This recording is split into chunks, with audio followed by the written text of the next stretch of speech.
당신 덕분에 우리 엄마 살았어? 말도 안 돼. 며느리인 제가 오랜 세월 시어머니 병원비를 몰래 대왔다는 사실이 드러난 순간 남편 재혁 씨는 믿을 수 없다는 표정으로 소리쳤습니다.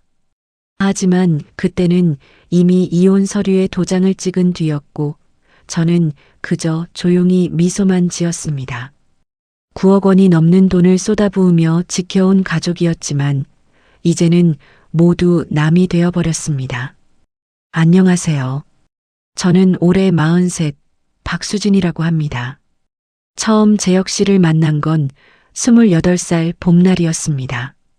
친구의 소개팅 자리였죠. 재혁 씨는 32의 젊은 사업가로 작은 IT 중소기업을 운영하고 계셨습니다. 눈빛이 맑았고 자신의 사업에 대해 이야기할 때의 열정이 인상적이었습니다. 저는 사람들이 편하게 쓸 수 있는 소프트웨어를 만들고 싶어요. 기술이 세상을 바꿀 수 있다고 믿습니다. 그분의 목소리에는 확신이 담겨 있었습니다. 저는 그 자리에서 제 배경을 숨기기로 결심했습니다. 사실 저는 대성 메디컬 그룹 회장 박진수의 외동딸이었습니다. 아버지는 서울과 경기도 일대에 5개의 종합병원을 운영하시는 분이셨습니다. 하지만 저는 재혁 씨에게 그저 중견제약회사의 평범한 회사원이라고 소개했습니다. 전 그냥 월급쟁이예요. 특별한 거 없어요. 재혁 씨는 오히려 그런 제 모습을 좋아하셨습니다. 1년 반 정도 연애하면서 저는 재혁 씨의 진심을 확인할 수 있었습니다. 비 오는 날 우산 하나를 나눠 쓰며 걷던 순간들, 주말에 함께 시장 보러 다니던 일상들, 사소한 것에도 웃음 짓던 그 시간들이 참 행복했습니다. 그리고 결혼을 결심했죠. 결혼식은 작은 예식장에서 조촐하게 치렀습니다. 아버지는 제 결정을 존중해 주셨지만 걱정스러운 눈빛을 감추지 못하셨습니다. 딸아, 정말 괜찮겠니? 내 신분을 숨기고 사는 게 쉬운 일이 아닐 텐데. 괜찮아요, 아빠. 저 그 사람을 정말 사랑해요. 결혼 초기는 행복했습니다. 작은 아파트에서 시작했지만 재혁 씨와 함께하는 모든 순간이 설렜습니다. 재혁 씨 회사는 그럭저럭 잘 굴러가고 있었고 저는 아버지 몰래 회사 인맥을 통해 재혁 씨 회사에 작은 프로젝트 하나를 연결해 드렸습니다. 여보, 오늘 대박 계약 따냈어. 대성 메디컬 그룹 계열사에서 소프트웨어 개발 의뢰가 들어왔어.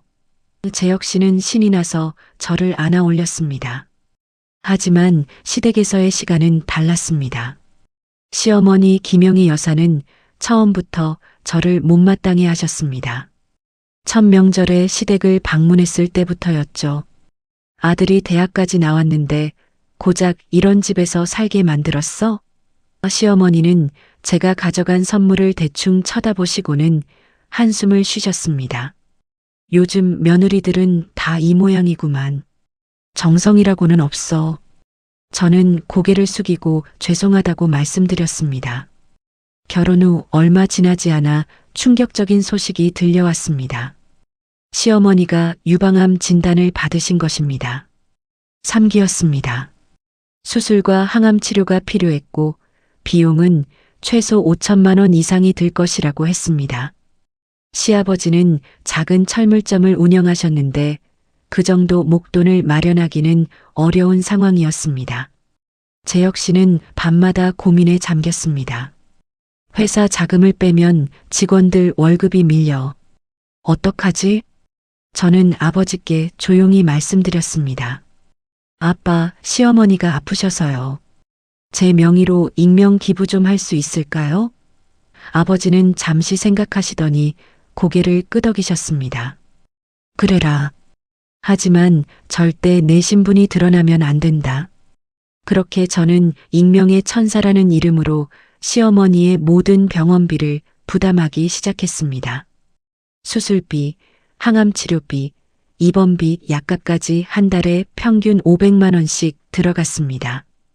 시댁 식구들은 기적이라고 했습니다. 병원에서 익명의 후원자가 나타났대. 세상에 이런 일도 있네. 시어머니는 눈물을 흘리시며 감사 기도를 드리셨습니다. 하지만 저에게는 여전히 차가우셨습니다. 수진아, 밥은 왜 이렇게 못해? 국도 싱겁고. 며느리가 집안일에 신경을 더 써야지. 저는 묵묵히 참았습니다. 시어머니의 생명을 지키는 것만으로도 충분하다고 생각했습니다. 시어머니의 첫 투병이 어느 정도 안정되던 무렵 상황은 더 복잡해졌습니다. 암이 재발한 것입니다. 이번엔 사기로 진행됐고 표적 치료와 면역 치료가 필요했습니다. 비용은 더욱 천문학적이었습니다. 한 달에 800만 원씩 들어가기 시작했습니다. 저는 아버지께 다시 부탁드렸고 아버지는 묵묵히 지원해 주셨습니다. 동시에 저는 제 역시 회사도 계속 지원하고 있었습니다. 아버지 회사와의 계약을 유지시켜 드렸고 다른 계열사들에도 제 역시 회사를 소개해 드렸습니다. 제 역시는 자신의 능력으로 회사가 성장하는 줄 알았습니다. 여보, 올해 매출이 작년 대비 30%나 늘었어. 내가 이 바닥에서 인정받는 것 같아. 저는 웃으며 축하한다고 했지만 속으로는 씁쓸했습니다. 그러던 어느 해 제 역시 회사에 새로운 비서가 들어왔습니다. 29살의 이유진 씨였습니다. 처음엔 아무렇지 않게 생각했습니다. 하지만 제 역시의 태도가 조금씩 달라지기 시작했습니다. 오늘 회식 있어서 늦을 거야. 주말에 급한 미팅이 잡혔어. 핑계는 항상 그럴듯했습니다. 얼마 후 저는 우연히 제 역시의 차 안에서 호텔 영수증을 발견했습니다. 날짜를 확인하니 지난주 부산 출장 간다던 날이었습니다. 하지만 호텔은 서울 강남에 있는 특급 호텔이었습니다. 가슴이 철렁 내려앉았지만 저는 아무 말도 하지 않았습니다. 대신 조용히 증거를 모으기 시작했습니다. 거짓말은 점점 많아졌고 증거는 쌓여갔습니다. 명절 때마다 시댁에서의 시간은 고역이었습니다. 수진아, 아직도 애는 없니? 결혼한 지가 몇 년인데. 시어머니의 잔소리는 끝이 없었습니다. 사실 저는 아이를 원했지만 제 역시가 계속 미뤘습니다. 회사가 안정되면 그때 갖자. 친척들 앞에서도 무시는 계속됐습니다. 재혁이가 벌어온 돈으로 편하게 사는 거 아니에요? 저는 그저 웃으며 고개를 숙였습니다. 시어머니의 병세가 점점 악화되던 무렵 재혁 씨가 이상하게 다정해지기 시작했습니다. 여보, 우리 주말에 좋은 레스토랑 가자. 요즘 내가 바빠서 미안해. 직감적으로 알았습니다. 뭔가 큰일이 일어날 거라고. 그리고 얼마 지나지 않아 드디어 그날이 왔습니다. 어느 일요일 저녁 재혁 씨가 식탁에 서류 봉투를 내밀었습니다. 이혼하고 싶어? 재혁 씨의 목소리는 담담했습니다. 우린 너무 안 맞아. 유진이는 나를 이해해줘. 나랑 같은 곳을 보고 같은 꿈을 꿔. 넌 그냥 평범하고 답답해. 저는 그 말을 듣는 순간 오히려 마음이 편해졌습니다. 돈도 못 버는 주제에 집안일도 제대로 못하고 우리 엄마한테도 잘해주지 않았잖아. 알겠습니다. 이혼하시죠. 저는 담담히 서류를 펼쳐 확인했습니다. 위자료는 5천만 원, 재산 분할은 아파트의 20%였습니다. 턱없이 적은 금액이었지만 저는 그저 도장을 찍었습니다. 재혁 씨는 제가 울거나 매달리거나 소리 지를 줄 알았는지 당황한 표정이었습니다. 진짜 그냥 동의하는 거야? 네. 원하시는 대로 해드리죠. 이혼 서류에 도장을 찍고 저는 조용히 짐을 쌌습니다. 오랜 세월을 살았지만 제 것이라고 할 만한 건 옷가지와 몇 권의 책뿐이었습니다. 결혼 사진도 남겨두고 나왔습니다. 재혁 씨는 거실에서 휴대폰만 보고 있었고 저는 현관문을 조용히 닫았습니다. 안녕히 계세요. 친정으로 돌아온 저는 아버지께 모든 상황을 말씀드렸습니다. 아빠, 이혼했어요. 아버지는 한참을 아무 말씀 없이 저를 바라보시다가 조용히 안아주셨습니다. 고생 많았다, 딸아. 이제 내 인생을 살아라. 그리고 다음 날 저는 회사 법무팀과 재무팀을 불렀습니다. 강재혁 씨 회사와의 모든 거래를 정리해 주세요. 대표님, 그쪽 회사가 우리 물량에 상당히 의존하고 있는데 갑자기 끊으면 타격이 클 것 같습니다. 상관없습니다. 개인적인 연결고리는 이제 끝났으니까요. 동시에 저는 시어머니 병원비 익명 기부도 중단했습니다. 병원 측에 연락해서 이번 달부터는 후원을 중단한다고 통보했습니다. 한 달 후 시댁에 병원비 청구서가 날아갔습니다. 그동안 면제됐던 모든 치료비가 한꺼번에 청구된 것입니다. 밀린 치료비만 3천만 원이 넘었고 앞으로 들어갈 비용까지 합하면 1억 원이 훌쩍 넘는 금액이었습니다. 동시에 재혁 씨 회사는 큰 타격을 받기 시작했습니다. 대성 메디컬 그룹과의 계약이 종료되자 연쇄적으로 다른 계열사들도 계약을 갱신하지 않았습니다. 회사 매출의 70%가 사라진 것입니다. 그때 유진 씨가 움직였습니다. 그녀는 인터넷 커뮤니티에 긴 글을 올렸습니다. 대기업 회장 딸이 전 남편 회사를 망하게 하고 있어요. 시어머니가 암 투병 중인데 병원비도 끊어버렸대요. 글은 순식간에 퍼져나갔습니다. 역시 재벌들은 인간성이 없어. 암 환자한테 이럴 수 있어? 여론은 순식간에 저를 향했습니다. 하지만 유진 씨는 결정적인 실수를 했습니다. 과장과 거짓을 섞어 넣은 것입니다. 그리고 누군가 진실을 파헤치기 시작했습니다. 한 네티즌이 병원 기록을 추적했고 오랜 세월 익명의 천사라는 이름으로 거액을 기부해 온 사람이 있다는 사실을 발견했습니다. 더 파고들자 그 익명의 기부자가 바로 저 박수진이라는 사실이 드러났습니다. 잠깐, 이거 완전 반전 아니에요? 며느리가 오랜 세월 시어머니 병원비를 몰래 대줬다고요? 9억 원이 넘는 돈을 혼자서? 여론은 급반전했습니다. 사람들은 과거 기사를 찾아냈고 제가 대성 메디컬 그룹 회장의 외동딸이라는 사실도 알게 됐습니다. 그리고 재혁 씨 회사가 우리 그룹 덕분에 유지될 수 있었다는 사실도 드러났습니다. 재혁 씨는 그제야 모든 것을 알게 됐습니다. 회사 거래처 담당자에게 전화했을 때 강 대표님, 사실 그동안 박수진 대표님 덕분에 계약이 유지됐던 거 아시죠? 라는 말을 들었습니다. 뭐라고요? 재혁 씨는 그날 밤 잠을 이루지 못했습니다. 다음 날 시댁으로 달려갔고 어머니께 물었습니다. 엄마, 그동안 병원비 누가 낸 거예요? 그게 수진이었어요. 재혁 씨는 저에게 몇 번이나 연락을 시도했습니다. 전화, 문자, 이메일까지 보냈지만 저는 모두 차단했습니다. 어느 날 회사 로비에 나타났을 때는 경비에게 부탁해서 막았습니다. 출입 금지 조치 해주세요. 사적으로 만날 일이 없습니다. 재혁 씨 회사는 결국 부도가 났습니다. 직원들은 모두 해고됐고 사무실은 경매로 넘어갔습니다. 유진 씨는 회사가 무너지자 재혁 씨 곁을 떠났습니다. 오빠 미안해요. 나도 살아야 해요.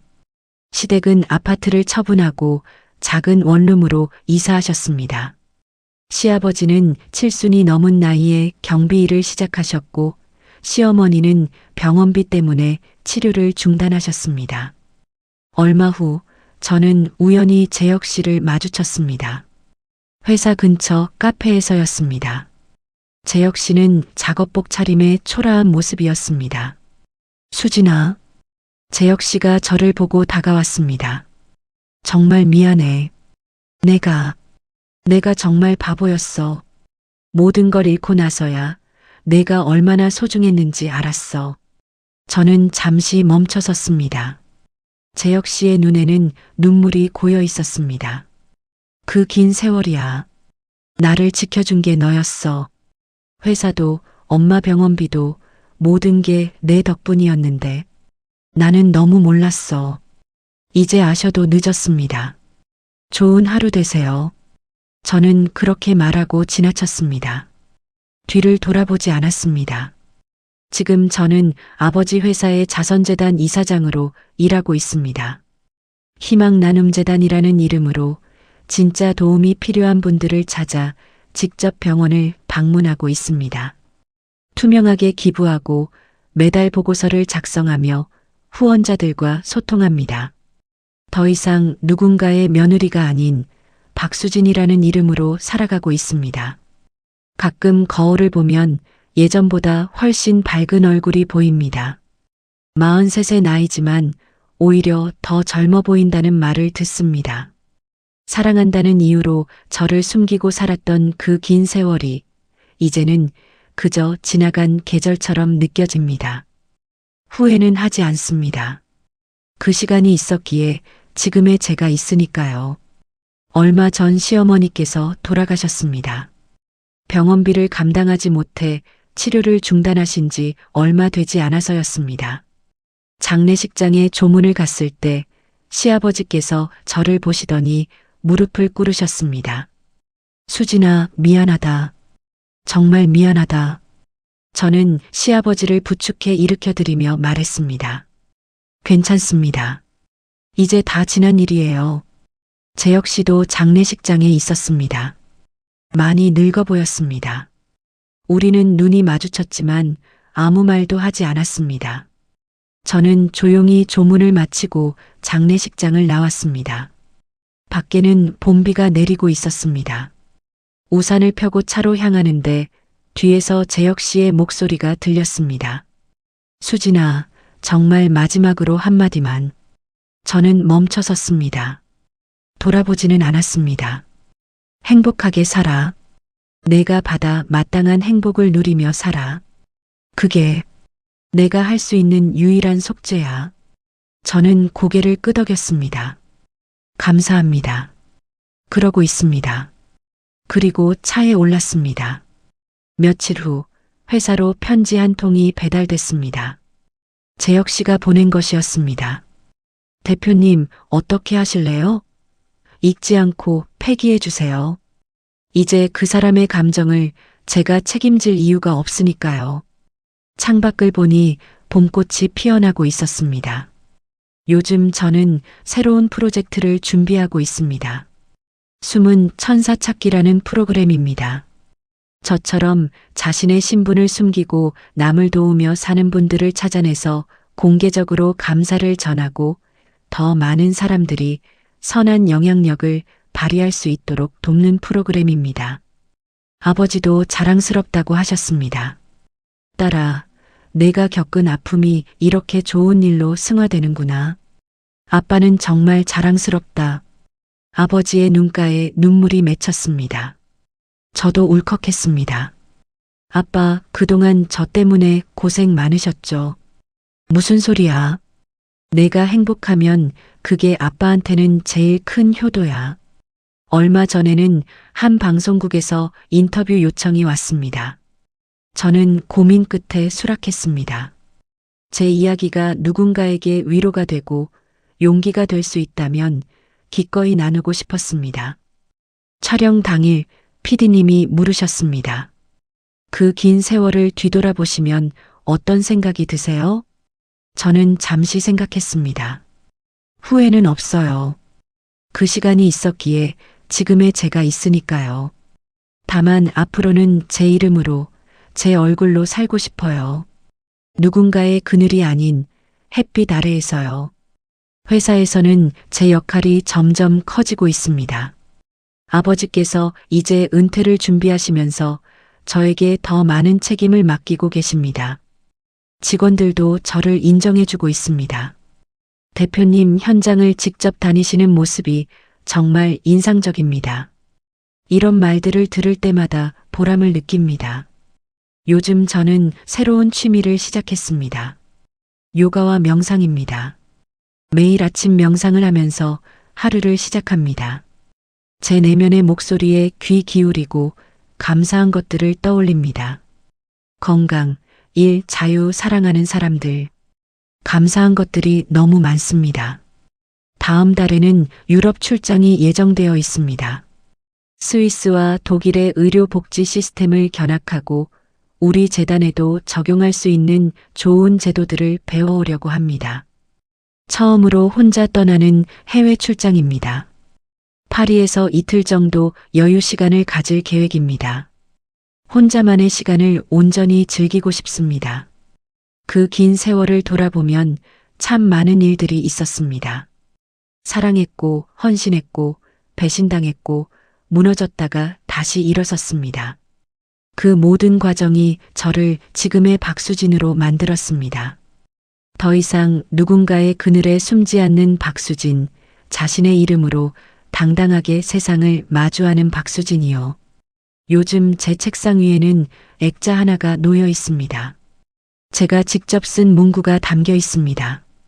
나는 나로 살기로 했다. 누군가의 아내도 며느리도 아닌 온전한 나로. 이 문구를 볼 때마다 다짐합니다. 절대 다시는 나를 숨기며 살지 않겠다고. 어제 한 젊은 직원이 제게 물었습니다.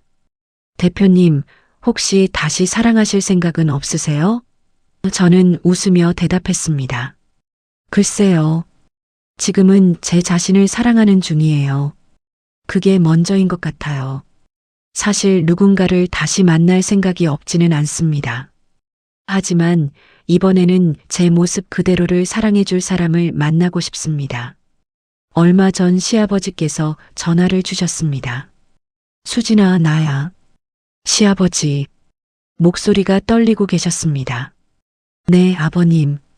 편히 말씀하세요. 그동안 정말 미안했다.